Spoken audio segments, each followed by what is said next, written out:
Rahayu, Rahayu. Jumpa lagi dengan saya, Jero Gede Panji, dalam channel YouTube saya, Jero Gede Panji.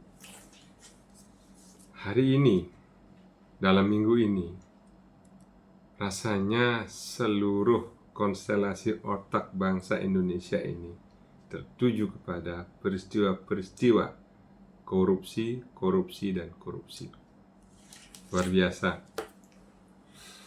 Bangsa yang seharusnya, sekali lagi, bangsa yang seharusnya makmur, ijo royo-royo, sejahtera. Seharusnya, karena apa? Memang bahan untuk itu ada. Alamnya yang cuman mengenal dua musim, musim hujan dan musim kemarau. Alamnya juga yang di bawah tanahnya juga mengandung sumber-sumber daya alam yang sangat diperlukan oleh bangsa-bangsa lain. Kalau untuk memenuhi kebutuhan 270 hingga 280 juta rakyat Indonesia sekarang kecil rasanya jika dibandingkan dengan yang lain. Mari kita satu persatu. Saya sebetulnya hampir patah harang membicarakan hal ini. Korupsi di mana-mana, di segala lini. Entah itu di sumber daya manusia, rekrutmen, kemudian di sumber daya alam, entah itu di perikanan, di kehutanan, di pertambangan, apalagi. Tidak ada kata lain selain korupsi, dan korupsi. Sekali lagi, korupsi dan korupsi dan korupsi. Korupsi tok. Apa nggak ada waktu istirahat korupsi ya? Bapak Ibu yang saya hormati,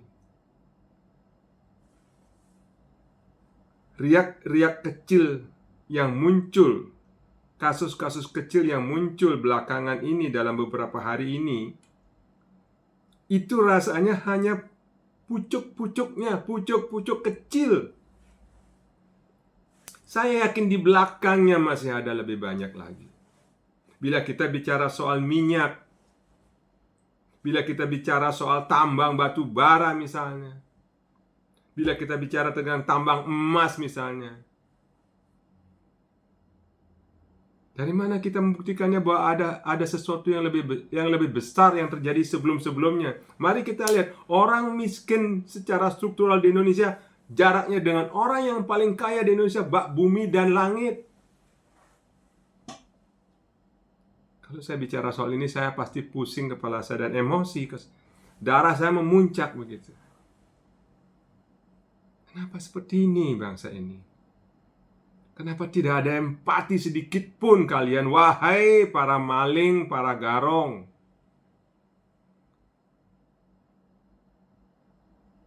Tidakkah ada kata henti? Enough is enough. How much is too much? Bergaji 5 miliar lebih tapi masih korupsi. Bergaji ratusan juta, masih korupsi. Dapat fasilitas negara begitu lengkap, dari mulai bangun tidur hingga kalian tidur lagi. Seluruh fasilitasnya dibiayai negara, tapi korupsi juga. Penampilan agamamu itu apa? Kedok-tok kan, munafiknya minta ampun bangsa ini.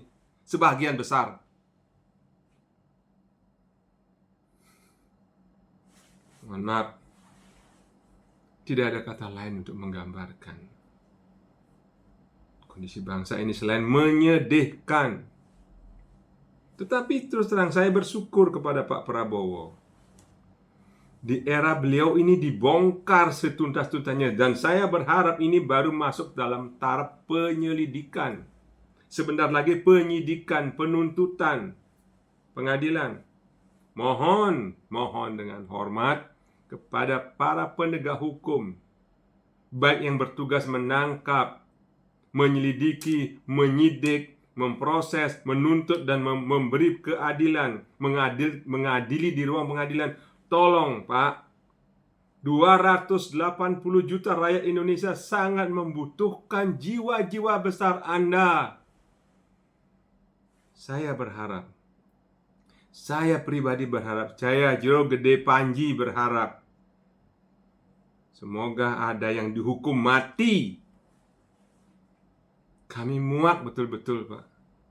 Bapak Ibu yang menentukan, Bapak Ibu yang membuat kebijakan-kebijakan tentang hukum, kami betul-betul muak. Mohon Bapak Presiden, Bapak Wakil Presiden, tegakkan kembali, segera undangkan undang-undang pembuktian terbalik dan penyitaan aset-aset koruptor. Rasanya itu jalan yang paling optimal untuk memberi rasa jerah pada mereka. Selama hukumannya masih di tataran hukuman badan di penjara, rasanya tidak akan ada kapok untuk mereka. Apa artinya korupsi ratusan triliun cuma 6 tahun, 7 tahun, 10 tahun? Belum lagi dipotong dengan hal-hal yang dipotong di dalam ketentuan hukum kita. Sebaiknya sudah selesaikan. Hukum mati mereka dan miskinkan keluarganya. 280 juta lebih rakyat ini menanti haus akan keadilan. Maafkan saya, pemirsa dimanapun. Tidak ada jalan lain lagi. Mari, setelah ini saya akan buat tagar terapkan hukuman mati. Dulu saya tidak setuju terus terang dengan hukuman mati. Saya tidak setuju dengan orang diambil nyawanya dengan alasan apapun. Tetapi kali ini saya mengatakan bahwa hukuman mati di Indonesia terhadap koruptor sudah merupakan kewajiban. Mohon jangan ditunda. Jangan nunggu lagi sampai apa? Sampai bubar negeri ini?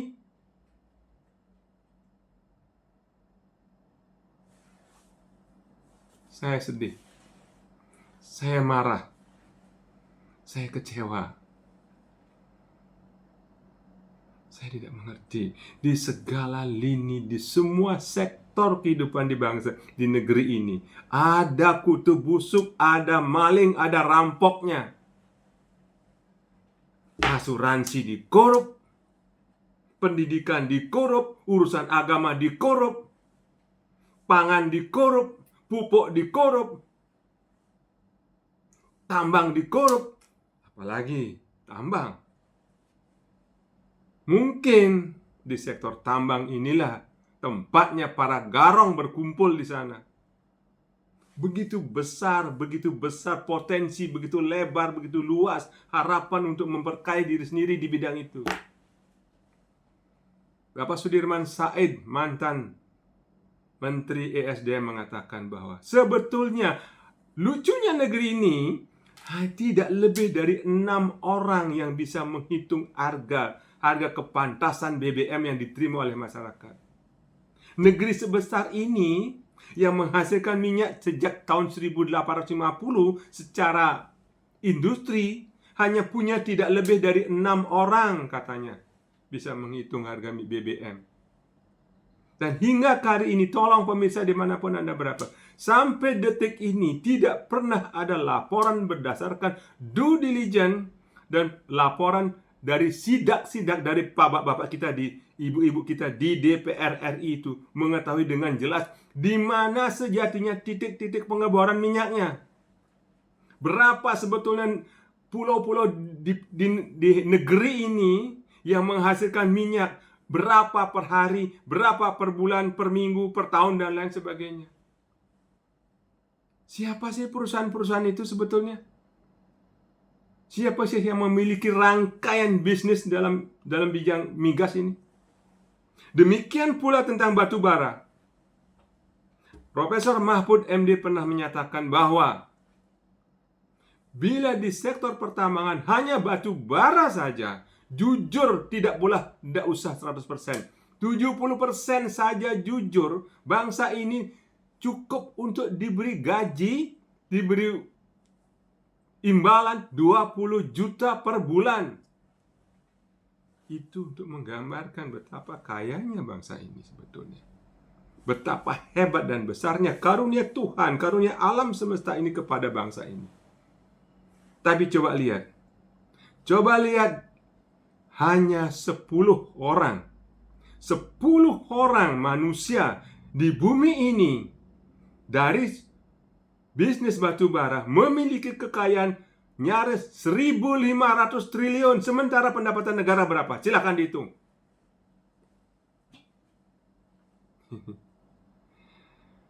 Saya minta maaf kepada para pemirsa dimanapun. Saya minta maaf juga kepada Pak Prabowo. Tolong Pak, tolong segera terapkan hukuman mati pada mereka. Saya malu sebagai bangsa Pak. Saya malu sebagai bagian dari bangsa ini. Leluhur saya ikut berjuang melawan Belanda Pak. Bapak saya ikut perang di Papua tahun 1960-an. Jadi tolonglah, jangan mempermalukan kami. Tuntut mereka, hukum mereka dengan sekeras-kerasnya. Kalau bangsa Cina bisa lebih bagus, kenapa kita tidak? Singapura yang tidak punya apa-apa, luar biasa makmurnya. Kenapa kita tidak mampu?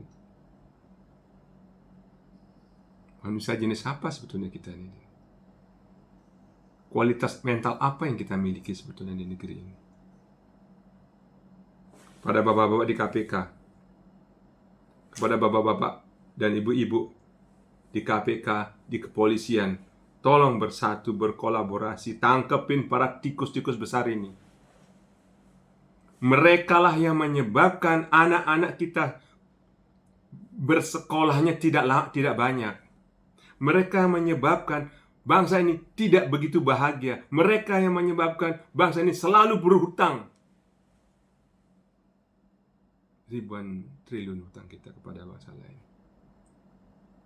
Dan itu yang menyebabkan sebagian proyek-proyek PSN sekarang tidak bisa berjalan. Karena apa? Karena anggaran dan kekayaannya digerogoti oleh tikus-tikus besar ini. Kalau menurut saya mereka dinosaurus usang tapi besar, dan cakarnya tajam menancap di mana-mana. Geledah semuanya. Periksa semuanya. Kami sudah muak. Rakyat sudah muak, betul-betul muak. Mohon maaf para pemirsa. Saya sedikit marah-marah karena memang sudah muak sekali mendengar ini. Segala lini ada korupsinya, segala sektor ada korupsinya. Saya tidak akan menanyakan akhlak, percuma.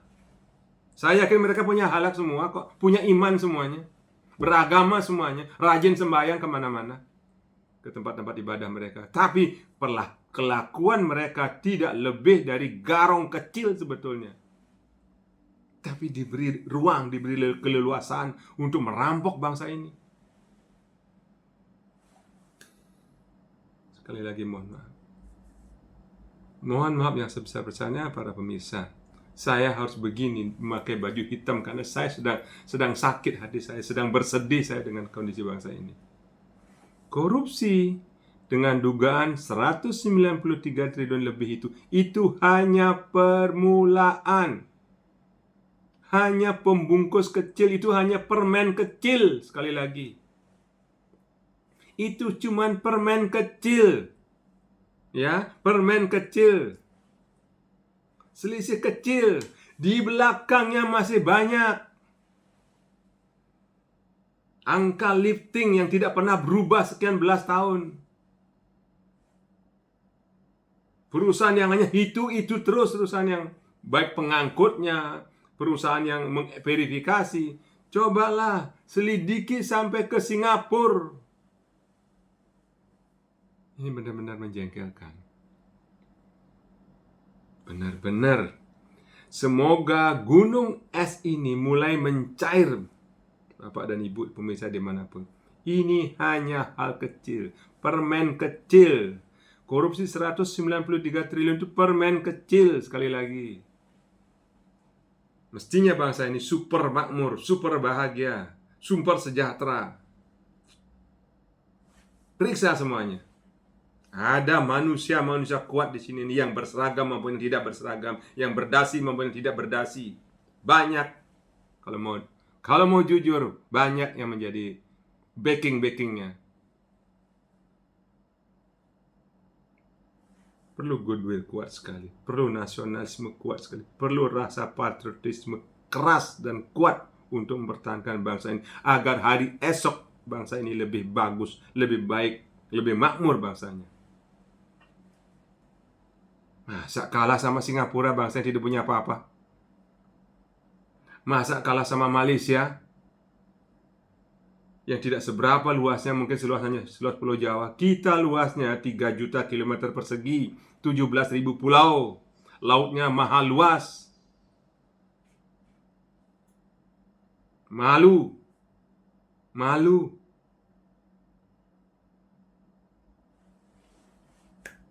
Terima kasih sudah diizinkan saya marah-marah. Terus terang, saya tidak tega bangsa ini diginikan. Saya tidak tega bangsa ini dipecundangi oleh manusia-manusia busuk, manusia-manusia dengan rasa Indonesia yang sama sekali tidak ada. Bayangkan orang bergaji 5 miliar masih korupsi. How much is too much, you shit? Hah? Ampura. Rahayu.